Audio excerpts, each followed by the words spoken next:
श्रीमद् भागवतम स्कंद तृतीय अध्याय प्रथम विदुर द्वारा पूछे गए प्रश्न श्लोक संख्या 18 शब्दार्थ तात्पर्य दिव्यांगिरी श्री भक्तिदान साई प्रभुपाद के द्वारा अपन को जल पुरेषु पुण्योपवनाद्रिकुंजेषु अपंकतो येषु सरित्सरहसु अनंतलिंगैः समलंकृतेषु चचार तीर्थायतनेष्वनन्यः। शब्दार्थ पुरेषु अयोध्या, द्वारका तथा मथुरा जैसे स्थानों में पुण्य पुण्य उपवन वायु अद्रि पर्वत कुंजेशु बगीचों में अपंक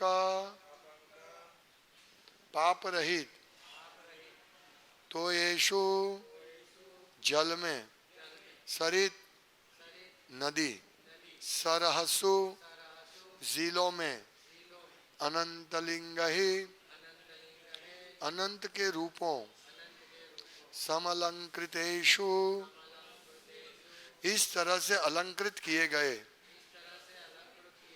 चचार संपन्न किया तीर्थ स्थान आयतनेषु पवित्र भूमि अनन्यः एकमात्र या केवल कृष्ण का दर्शन करना।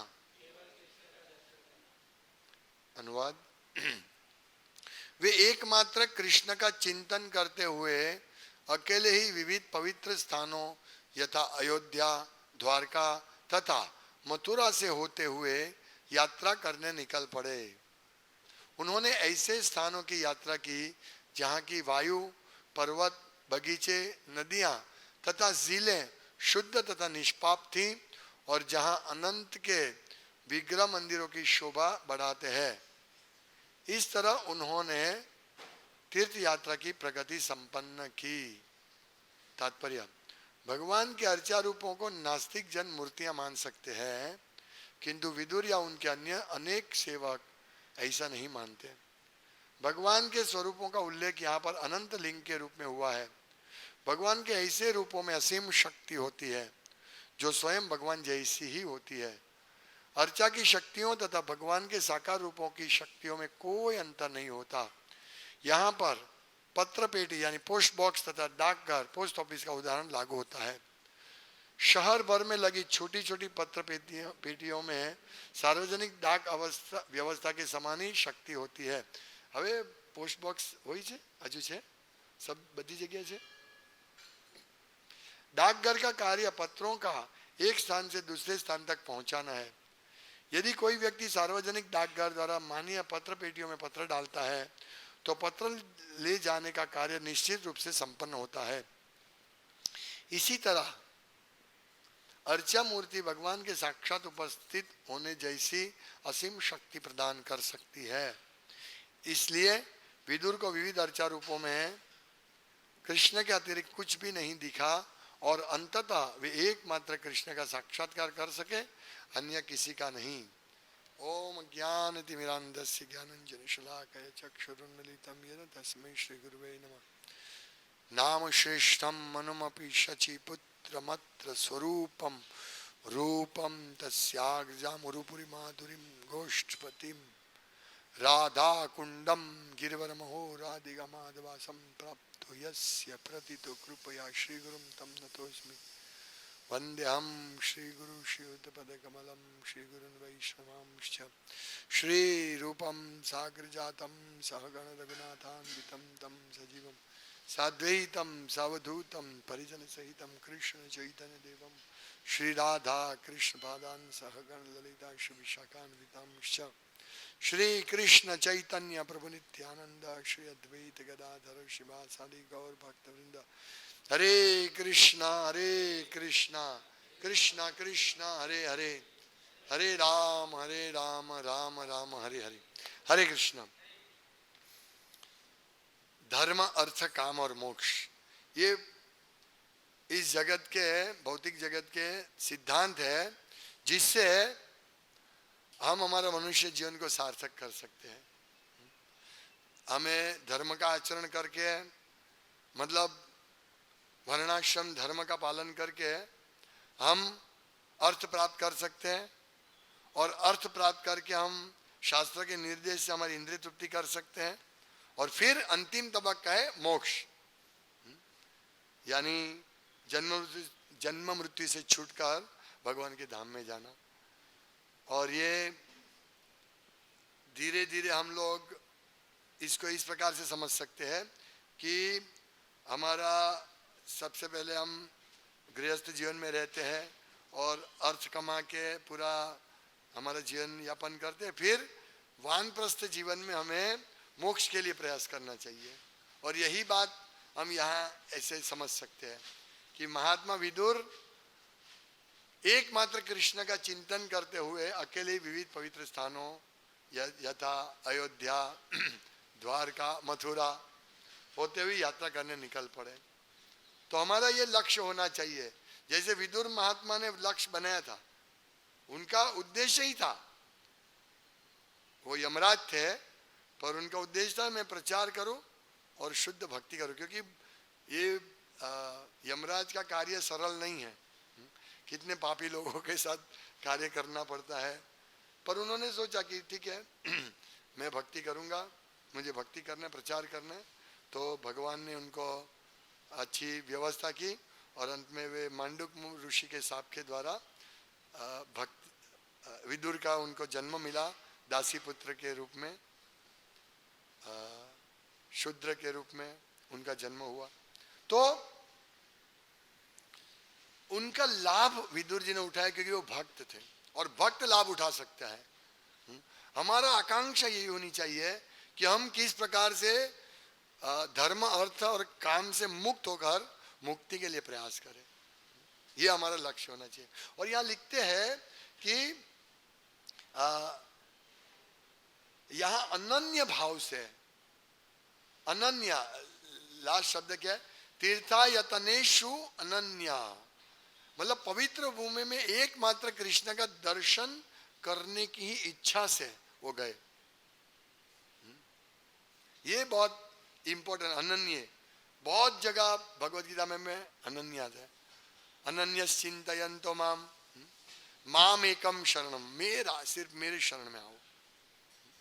तो ये पूरा हमारा जीवन के लक्ष्य होना चाहिए, और इस लक्ष्य के हेतु से हम भक्ति करते हैं। मतलब हम तो भगवान को प्रसन्न करने के लिए करते हैं, लेकिन हमारा लक्ष्य ये कि हम भगवान की सेवा अनन्य भाव से करें, बस कैसे भगवान प्रसन्न हो, ये हमारा लक्ष्य होना चाहिए। और ये लक्ष्य को प्राप्त करना इतना सरल नहीं है, लेकिन इस प्रकार से भागवतम की कथा सुनते सुनते हमारा वैराग्य हो सकता है धीरे धीरे धीरे धीरे। ये बात सही है, हा? ये जो जगत है वो टेम्पररी है, आप इस जगत में कितना भी कुछ करो लेकिन अंत में वो तुम्हारा रहेगा नहीं, तुमको सुख नहीं मिलेगा, दुख ही दुख है। और भगवान कृष्ण केवल आनंद कंद है, यानी सभी स्रोत, सभी चीजों का स्रोत आनंद और मुक्ति का स्रोत भी कृष्ण है।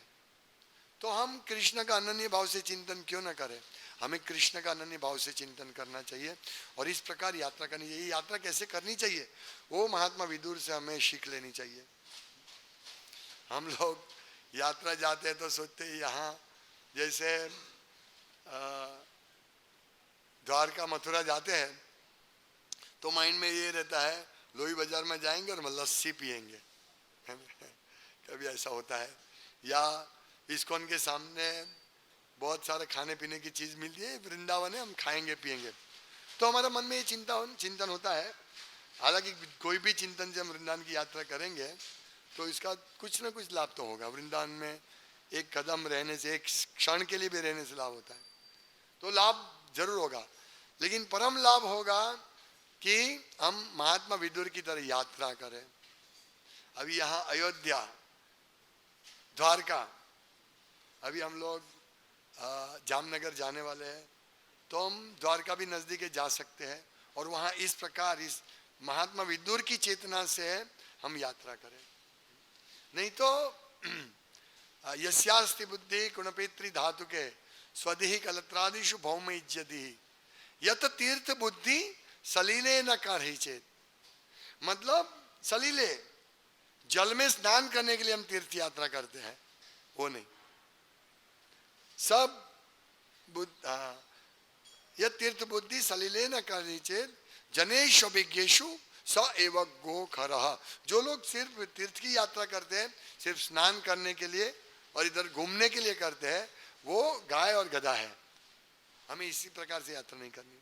हमें वहां जाके भगवान के दर्शन करने, जैसे यहाँ कहा प्रभुपाद कहते हैं कि अर्चा मूर्ति भगवान के साक्षात उपस्थित होने जैसी असीम शक्ति प्रदान करती है।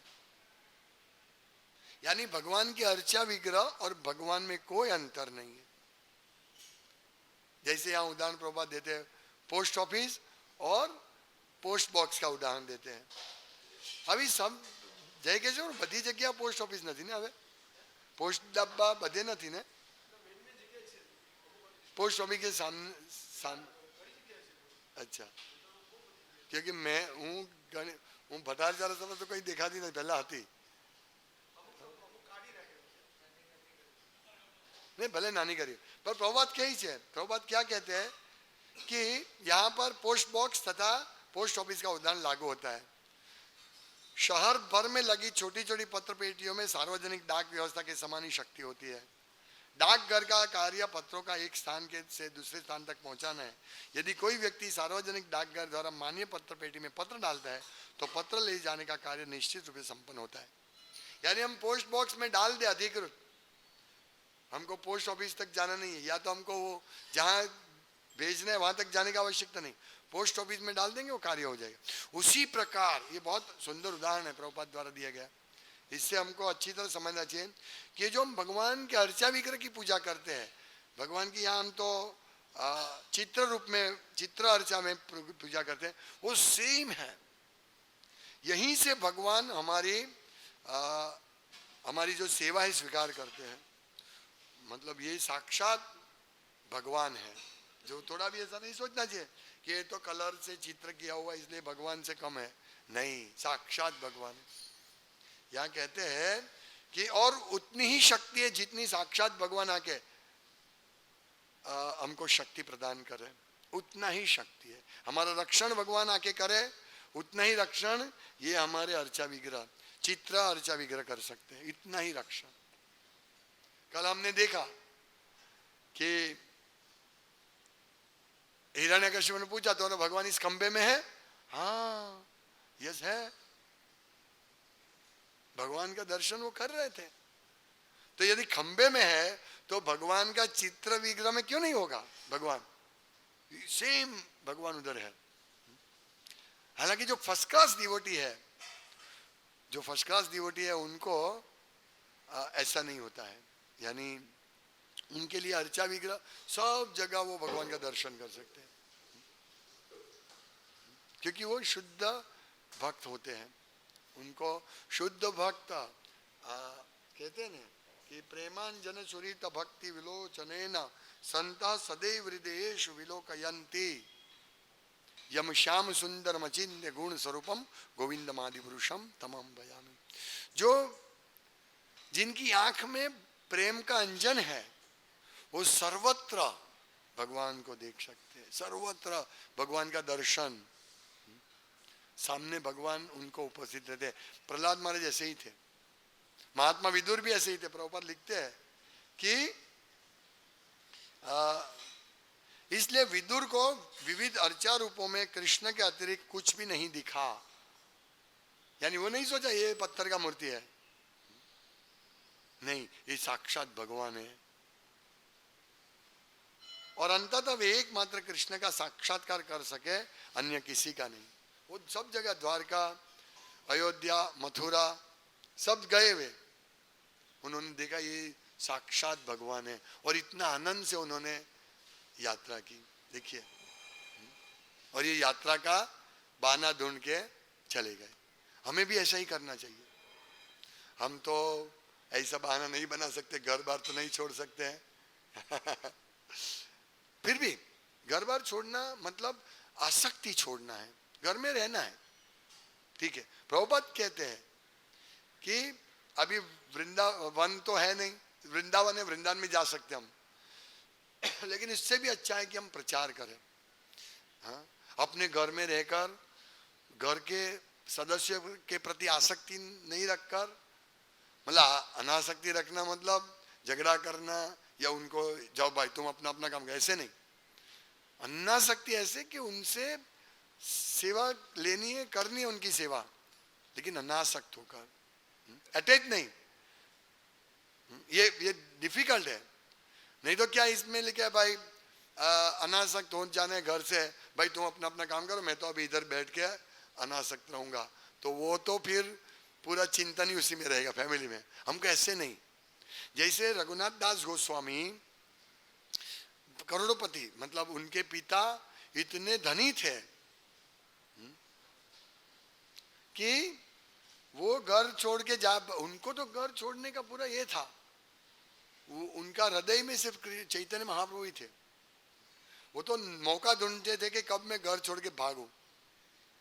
तो जो भागते थे तो उनके पिताजी सबको भेज के उनको वापस लेके आ जाते थे और उनको बंदी बना के रखते थे। मतलब घर में उनके लिए पहरेदार थे, पहरेगिर थे, कि कुकिंग के लिए उनके लिए एक ब्राह्मण दिया था, 11 लोग उनको दिया था कि तुम यहाँ से इसको जाने नहीं देना और जहां भी जाए उनके साथ जाओ। तो फिर भी वो उनका मन नहीं लगता था, वो भाग रहे थे कैसे न कैसे। फिर चैतन्य महाप्रभु ने उनको बोला कि आप घर में रहो, बाहर से अपना पूरा कार्य करो, लेकिन अंतर स्मरण में कृष्ण का स्मरण करते रहो, कृष्ण आपकी व्यवस्था करेंगे। ये हमको शिक्षा लेनी है। हमको बाह्य रूप से घर गृहस्थी चलाना है और उसका लाभ लेकर अंदर से कृष्ण भजन हमारा स्ट्रॉन्ग करना है, कृष्ण की भक्ति स्ट्रॉन्ग करनी है। नहीं तो हम बाहर रूप से बोलेंगे मैं अभी डिटेच हूं, तो अपनी बीवी बोलेगी भाई बंद करो जाना, मंदिर में जाना बंद करो, इधर ही बैठो, इधर ही भजन करो। ऐसा नहीं। हमको पत्नी पुत्रों से भी इसी प्रकार, जैसे हम बहुत आसक्त है ऐसे कार्य करने। जैसे कृष्ण तो भगवान है, पर वो कोई भी रानी में आसक्त नहीं थे। रानियां इतनी सेवा करती थी उनकी, पर वो दिखाते थे कि मैं बहुत आसक्त हूं, रानियों के बिना नहीं चलते। लेकिन कृष्ण अनासक्त थे। तो इसी प्रकार हम लोगों को मतलब ऊपर चलना अनासक्ति नहीं दिखानी है। हमको घर में रहकर अच्छी तरह सेवा करके, लेकिन मन में अनन्य, यतनेषु अनन्य, अनन्य पवित्र भूमि, अपने घर को ही ऐसा पवित्र बना दे कि हमको कहीं जाना नहीं पड़े, तीर्थ यात्रा को ऐसा बना सकते हम। जहां भगवान का कीर्तन चलता है, जहाँ भगवान की पूजा होती है, भगवान का सेवा होता है, वो वृंदावन से अभिन्न है।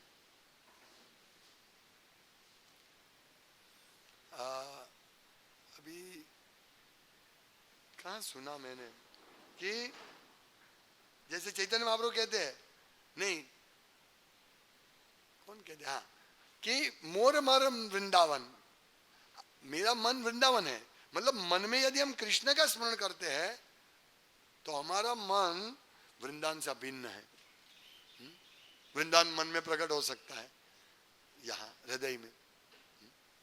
हालांकि अभी भी भगवान ये वृंदावन ही है, ये वैकुंठ ही, हमारा हृदय वैकुंठ है। क्यों? क्योंकि यह परमात्मा वास करते हैं, भगवान चतुर्भुज विष्णु यहाँ वास करते हैं। तो इसको वृंदावन बनाना चाहिए, शुद्ध बनाना चाहिए। यही है। यहाँ लिखा है कि उन्होंने ऐसे स्थानों की यात्रा की जहां की वायु, पर्वत, बगीचे, नदियां तथा झीलें शुद्ध तथा निष्पाप थी। निष्पाप। तो हम लोगों को हमारा हृदय से निष्पाप बनाना है, ये धाम हो जाएगा। जीवन में बहुत सारी समस्या आती है, बहुत सारी, और हम उसी में लगे रहते हैं, उसको सॉल्यूशन में लगे रहते हैं। हम ध्यान नहीं देते। आज जब करते हैं तो हमारी ये आज समस्या है, कल समस्या बदल जाएगी, परसों और समस्या आएगी, मतलब समस्या से राहत नहीं मिलेगी। पर हमको ये सोचना है कि हमारे हृदय को वृंदावन बनाने तो हमको अच्छी तरह जप करना पड़ेगा, हमारी साधना अच्छी होनी चाहिए। इसीलिए जो समस्या ठीक है, बाकी के 22 घंटे या 20 घंटे हम समस्या से सुलझेंगे। अभी ये जो 2-2.5 घंटा करना है हमको जब, उसमें तो हम प्रयास करें अच्छी तरह, ये जरूरी है। इसको बोलते हैं अनन्य चिंतन, अनन्य भाव से चिंतन करना। हमको ये मौका मिला तो अनन्य भाव से चिंतन क्यों ना करें। और भगवान मदद करेंगे, आज नहीं करेंगे, आज हम जप करेंगे, हमारे से जप अच्छा नहीं होता है तो प्रार्थना करेंगे भगवान को, भगवान आप मदद कीजिए। तो भगवान एक दिन हमारी प्रार्थना के अनुसार हमको मदद ऐसी करेंगे कि हम अच्छी तरह जप कर सकेंगे, और अच्छी तरह जप करके हम अनासक्त हो सकते हैं। यानी हमको शारीरिक जरूरत है प्रसाद ग्रहण करना, वो है तो वो सब व्यवस्था भगवान कर देंगे। लेकिन हमको इस प्रकार से हमारी चेतना रखने की मैं बस भगवान की सेवा अच्छी तरह करूं, भगवान आप मुझे शक्ति दे ताकि मैं आपकी अच्छी तरह सेवा कर सकूं, यही सीखना है। तो हमें वास्तव में कहीं नहीं जाना पड़ेगा। ये जो हमारा सेंटर है ये बिल्कुल वृंदावन से भिन्न है, हमें रियलाइज हो कि नहीं हो। लेकिन यहां जैसे यहां लिखा है साक्षात्कार किया महात्मा विदुर ने, हाँ अंततः वे एकमात्र कृष्ण का साक्षात्कार कर सके। उन्होंने पूरा पॉलिटिक्स में वो भाग लिया, एकमात्र उद्देश्य था कि अच्छी तरह राज्य चले। विदुर महात्मा ने उन्होंने ये किया भक्ति, उसमें भी वो कृष्ण का स्मरण करते थे, वो रहते थे। यदि वो कृष्ण का स्मरण नहीं करते तो वो अचानक घर से कैसे बाहर जा सकते। दुर्योधन ने अपमान किया तो चले नहीं जाते, लेकिन वो कृष्ण भक्ति करते थे, शुद्ध कृष्ण भक्त थे, वो कृष्ण भक्ति करते थे, लेकिन पॉलिटिक्स में लगे थे, इसीलिए दूषित हो रहे थे, अपने को ऐसा फील कर रहे थे। वो दूषित नहीं होते थे क्योंकि वो सदा कृष्ण कॉन्शियसनेस रहते थे, कृष्ण भावनामूर्त रहते थे। कितने भी वो व्यवहार करते थे वो कृष्ण भावनामूर्त रहते थे, और उसी के फल स्वरूप उनको आत्म साक्षात्कार करने के लिए उनको भगवान ने ये व्यवस्था कर दी, उनके लिए भगवान ने ये व्यवस्था कर दी। इसलिए यहाँ कहते हैं अंततः वे एकमात्र कृष्ण का साक्षात्कार कर सके, अन्य किसी का नहीं। तो हमारे जीवन में भी ऐसी घटना आएगी, दुखद घटना आएगी, सोने की परख होगी। भक्ति सिद्धांत महाराज के बहुत सारे उपदेश है, हाँ उसमें से वो उपदेश में लूंगा कभी, एक एक पॉइंट भक्ति सिद्धांत महाराज ने कहा है, बहुत सुंदर उपदेश है। उसमें कहते हैं कि हमारी परख होगी, लेकिन जो भगवान का कीर्तन करेगा, भगवान की सेवा करेगा, वो इस कसौटी से पार हो जाएगा। ये बहुत अच्छा उपदेश दे रहे भक्ति सिद्धांत सरस्वती गोस्वामी महाराज। तो हमें साक्षात्कार दूर नहीं है, हम लोगों को साक्षात्कार हो रहा है धीरे धीरे धीरे धीरे। तभी तो हम जप करते हैं, सेवा करते हैं, बिना साक्षात्कार तो सेवा नहीं करेंगे। अभी किसी को बोल दे भाई ये काम करो, तो भाई हमको यहाँ से वहाँ ले जाओ, एक रिक्शा वाले को बोलेंगे भाई हमको यहाँ से यहाँ ले जाओ, तो ठीक है बैठ जाओ, फिर उतारेंगे, बोलेगा पैसा नहीं, पैसा कैसा, तो उसको अच्छा नहीं लगेगा कि भाई मैं तुमको बिठाया, मुझे चाहिए कुछ। लेकिन वो ऐसे बोले ठीक है भाई पैसा देना हो तो दो, हमको कोई प्रॉब्लम नहीं, तो कैसा लगेगा। हाँ बिना उद्देश्य को, मतलब बिना कुछ लाभ को, फल के आशा के काम करना, हमको वो लेवल पर पहुंचना है। यदि हम जप करते हैं और हम सोचते हैं कि हमको कुछ लाभ होगा, तो हमारा जप लंबा नहीं चलेगा, हम 2-5 साल में जप बंद कर देंगे। हम देखते हैं बहुत सारे भक्त जब शुरुआत में अच्छा करते हैं, फिर साइड ट्रैक हो जाते हैं, जब अच्छा नहीं करते, जब हो तो करेंगे, नहीं तो नहीं करेंगे, या पूरा जप नहीं करते। हम देखते हैं हमारे ग्रुप में भी कितने ऐसे भक्त हैं, जो जप अच्छा नहीं करते हैं, और करते हैं पूरा 16 माला करते हैं कि नहीं मुझे मालूम नहीं, नहीं करते होंगे, क्योंकि 16 माला करते हैं पूरा और अच्छी तरह, तो वो लोगों को उत्साह होता भक्ति करने का। लेकिन संडे टू संडे या वीकली एक बार भक्ति करना, यही होता है।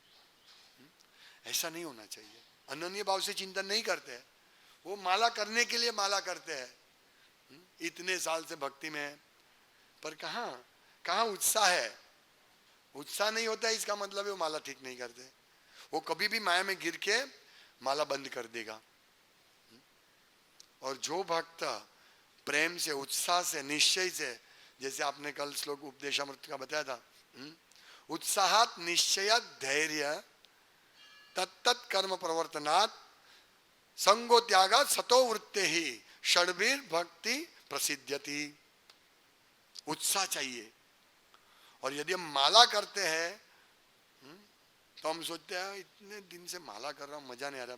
2 घंटे माला करते हैं, तो यदि हम माला करते फिर नींद आती है, हाँ, तो हम सोचते हैं उत्साह कम हो जाएगा। नहीं, धैर्य भी रखना है। ठीक है, नींद आती है कोई बात नहीं, कल मैं अच्छी तरह माला करूंगा, परसों अच्छी। धैर्य, उत्साह होना चाहिए, तभी हम माला करेंगे। उसके साथ धैर्य, रिजल्ट नहीं मिल रहा है कोई बात नहीं, धैर्य और दृढ़ निश्चय, मैं माला तो करूंगा ही, 16 माला करूंगा ही, मंगल आरती करूंगा ही, भक्ति करूंगा ही।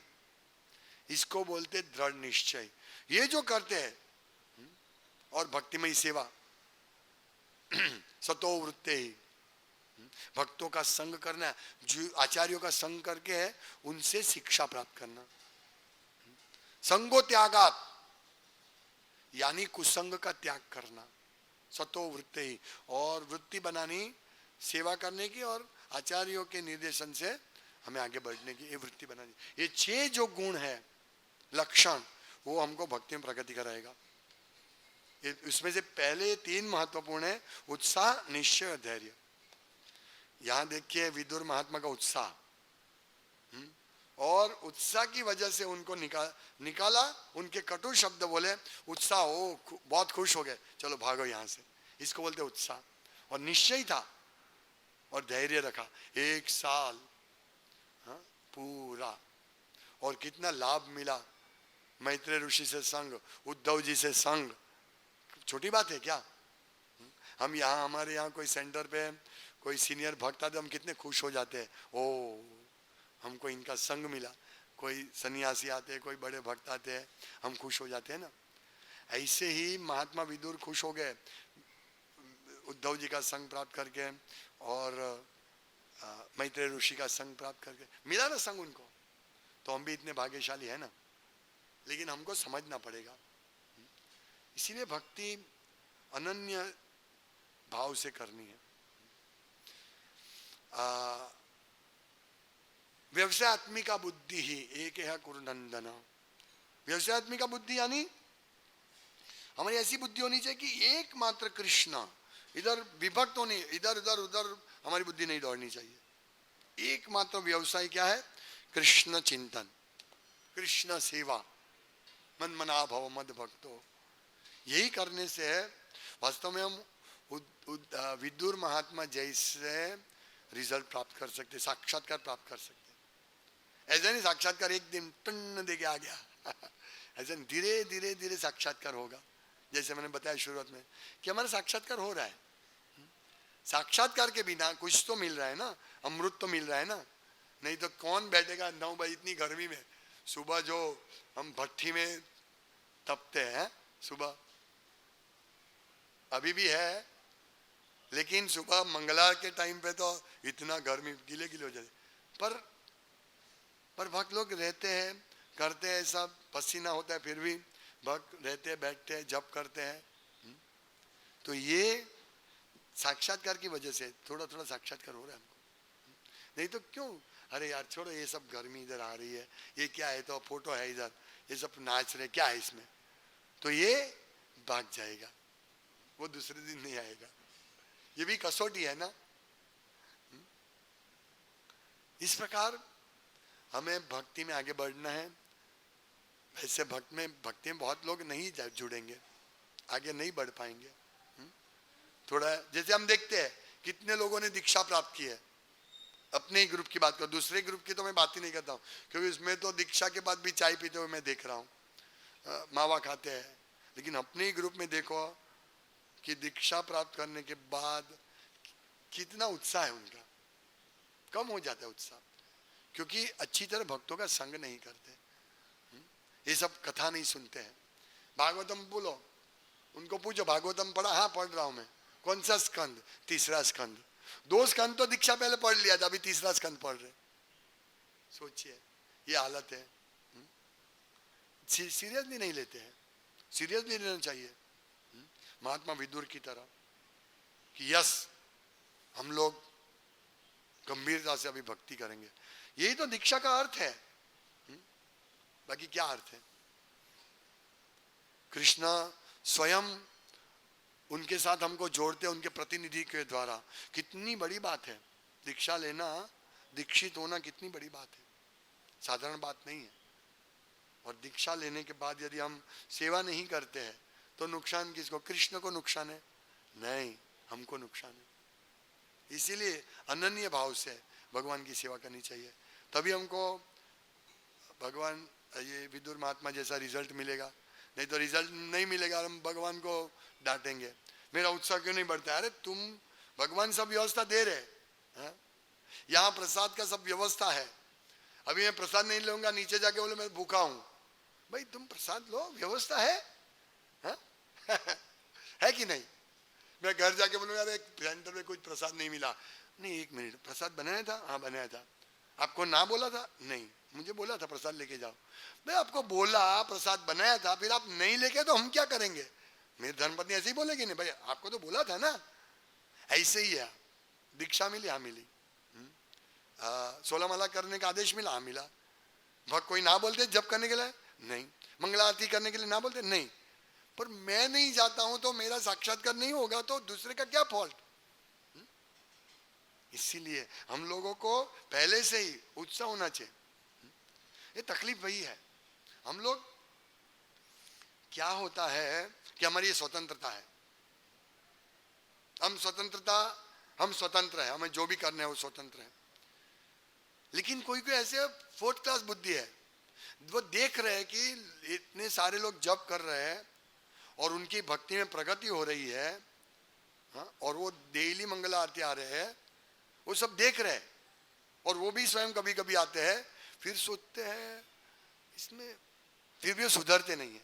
माया इतनी लात देती है चारों ओर से, इधर से लात, उधर से लात, चारों ओर से लात मारती है, और उनको मालूम है कि यहाँ भक्ति करने से तो अच्छा है, अरे भक्ति करना तो अच्छा है, फिर भी 4th क्लास बुद्धि की वजह से भक्ति में पूर्णतया लगते नहीं है।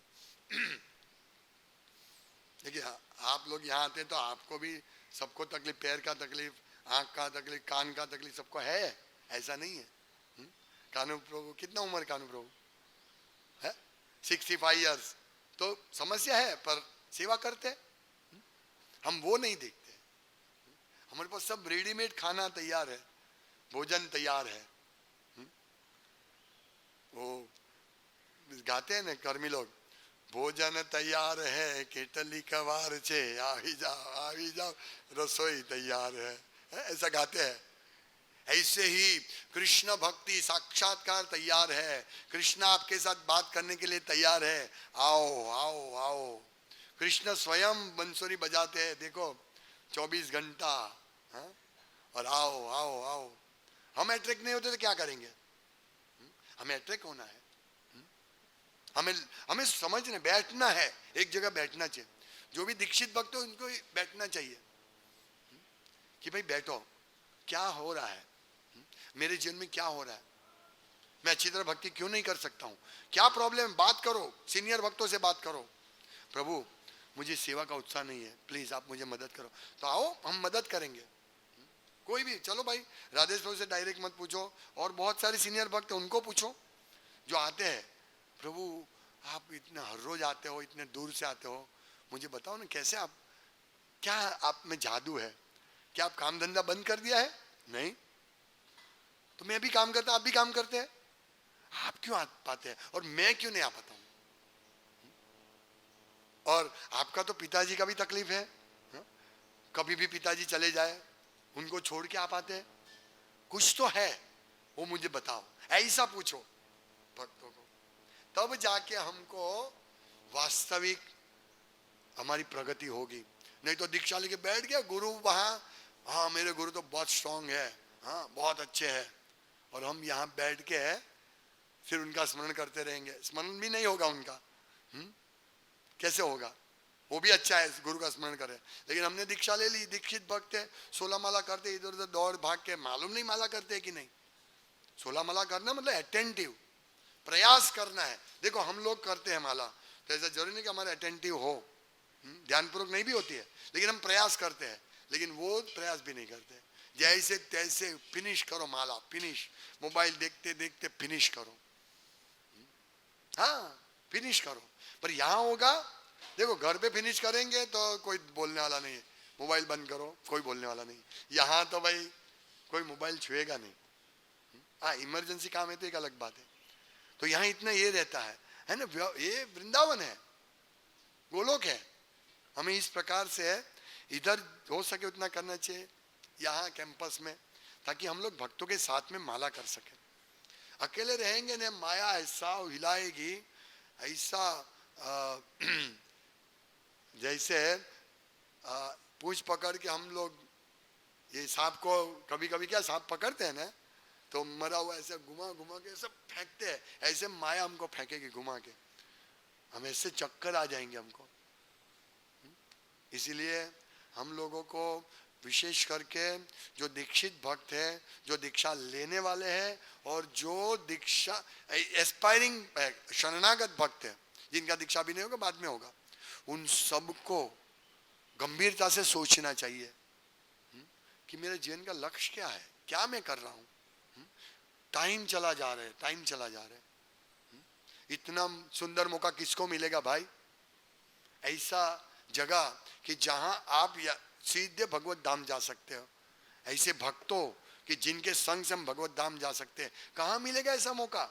हम छोटी छोटी बातों में उलझे रहते हैं, अभी मेरा घर में ये प्रॉब्लम है, वो प्रॉब्लम है, फैमिली में ये प्रॉब्लम है, मेरे काका के मामा के भाई के जमाई के वहाँ प्रॉब्लम है। अरे भाई उसके प्रॉब्लम तुमको क्या लगता है, लेकिन हम उसकी चिंतन में रहते हैं। इसीलिए हमको ये सब छोड़ना है और शुद्ध भक्ति के मार्ग पे आगे बढ़ने, इसके लिए डू द नीडफुल, जो हम कर सके वो करना है। प्रभुपाद कहते हैं प्लीज डू द नीडफुल, जो हो सके आपसे वो करो जितना शक्य है। तो हम कैसे ही भक्त बनना है, और इसमें अनंत सुख, तो अनंत सुखम, अनंत सुख मिलेगा हमको, और हमारे साथ जो रहेगा उनको भी अनंत सुख मिलेगा, अभी भी मिल रहा है। तो ये सब भक्तों से साक्षात्कार करने का निवेदन है कि आप इसको ऐसे मत समझो कि ये सब ऐसे ही बात हो रही है, टाइम पास हो रहा है, हाँ आज भागवतम क्लास करने इसीलिए कर रहे हैं, नहीं। वास्तव में हमारी इच्छा है कि सब शुद्ध भक्त बढ़े, और मैं भी शुद्ध भक्त बनूं, सब लोग शुद्ध भक्ति की ओर बढ़े, और मेरा भी इसमें प्रगति हो, आपका भी प्रगति हो, सबका प्रगति हो। इसीलिए हम लोग ये करते हैं। सबको गंभीर बनना चाहिए, गंभीर नहीं बनेंगे तो फायदा नहीं है। कितना अच्छा स्टोरी है, कितनी अच्छी कथा है, और ये सत्य घटना है विदुर महात्मा की। तो हमको इस प्रकार भक्ति में आगे बढ़ना है। हरे कृष्णा कृष्णा कृष्णा हरे हरे, हरे राम राम राम हरे हरे। श्रीमद् भागवतम की जय। वाञ्छाकल्पतरुभ्यश्च कृपा सिन्धुभ्येव च पतितानां वैष्णवेभ्यो नमो नमः। दन्ते निधाय तृणकं पदयो निपत्ति कृत्वा च काकुशतमेतदहं ब्रवीमि। हे साधव सकले विहाय दूरा चैतन्य चन्द्र चरणे कुरुतां।